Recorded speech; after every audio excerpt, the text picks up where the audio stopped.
नमस्कार, मैं हूं आपके साथ रोहित। देश में हिंदू मुस्लिम का मुद्दा लगातार छाया हुआ है। हर दिन के साथ देश के किसी ना किसी कोने से ऐसी खबरें आ ही जाती हैं। कभी उदयपुर से कन्हैया लाल की खबर आती है तो कभी कोल्हापुर से दर्द विदारक खबरें सामने आती ही रहती हैं। इसके अलावा कभी सलमान चिश्ती भड़काऊ बयान देता है तो कभी संत राजूदास।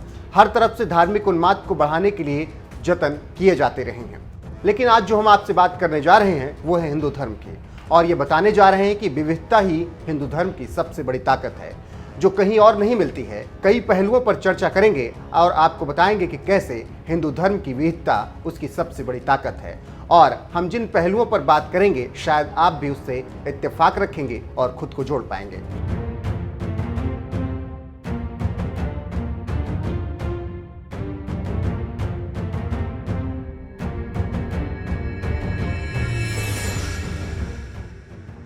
सबसे पहले ये समझ लीजिए कि सनातन धर्म से ही संसार की उत्पत्ति हुई और हिंदुत्व ने सदियों से अपने अस्तित्व को इसीलिए बचाए रखा है क्योंकि यहाँ पर सबको अपनी धार्मिक आज़ादी है।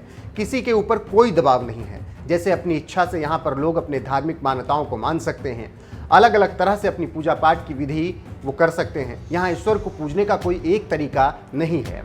तमाम तरह की परंपराओं से निहित हिंदू धर्म में किसी के अलग विचारों को लेकर कोई आपत्ति कभी नहीं जताई जाती। जैसे कोई शिव भक्त है तो कोई राम भक्त, लेकिन किसी को एक दूसरे से आपत्ति नहीं है। यहाँ लोग बुद्ध को भी पूजते हैं और पेड़ पौधों के साथ सूर्य को भी। सबकी अपनी मान्यताएं हैं, किसी को किसी से दिक्कत नहीं है। लेकिन दुनिया के तमाम धर्मों की तरफ आप गौर करेंगे तो वहाँ एक तरह की चीज़ें आपको मिलेंगी।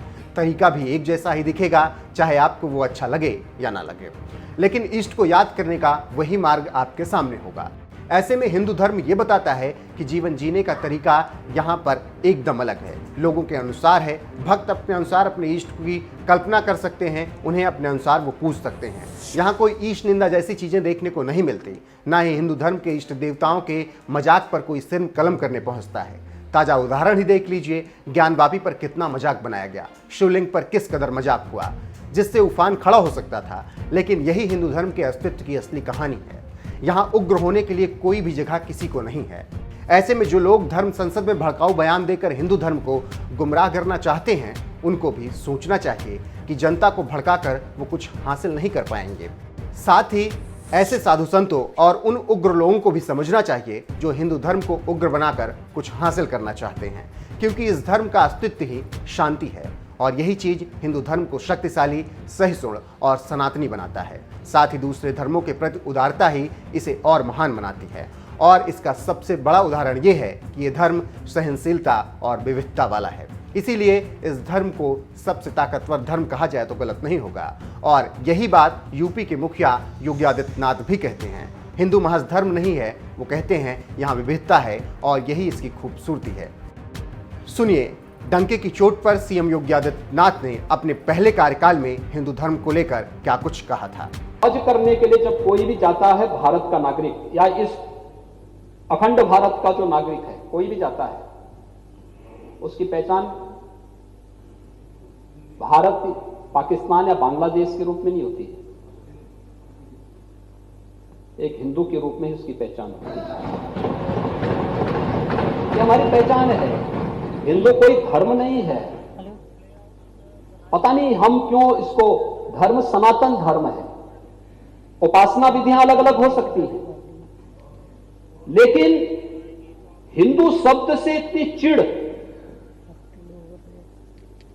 समझ की वो है तो नहीं, जो भी है, जो इस पे ना, जो हिंदू को सांप्रदायिक कहते हैं, जो हिंदू को सांप्रदायिक कहते हैं, उन सबसे मैं कहना चाहता हूं कि ये वही लोग हैं जो हमारी विरासत के इन प्रतीकों का अपमान करते हैं, जो अयोध्या, मथुरा, काशी को अपनी पहचान के रूप में स्वीकार नहीं करते, प्रयागराज पर गौरव की अनुभूति नहीं करते, शक्तिपीठों का सम्मान नहीं करते,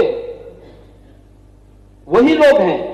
और अगर ये सब हुआ होता, हमने इसको अपनी विरासत के साथ जोड़ करके, हर उत्तर प्रदेश वासी और हर भारतवासी जोड़ करके देखें। मुझे डॉक्टर राम मनोहर लोहिया की बात इसमें बहुत पसंद आती है और मुझे लगता है कि लोहिया के वर्तमान के शिष्य और उनकी विरासत को आगे बढ़ाने वाले लोग इसका ध्यान जरूर रखेंगे। जो उन्होंने रामकृष्ण और शंकर के बारे में कहा है, उस परंपरा का अनुपालन भी करेंगे। कर सकेंगे तो अच्छा होगा और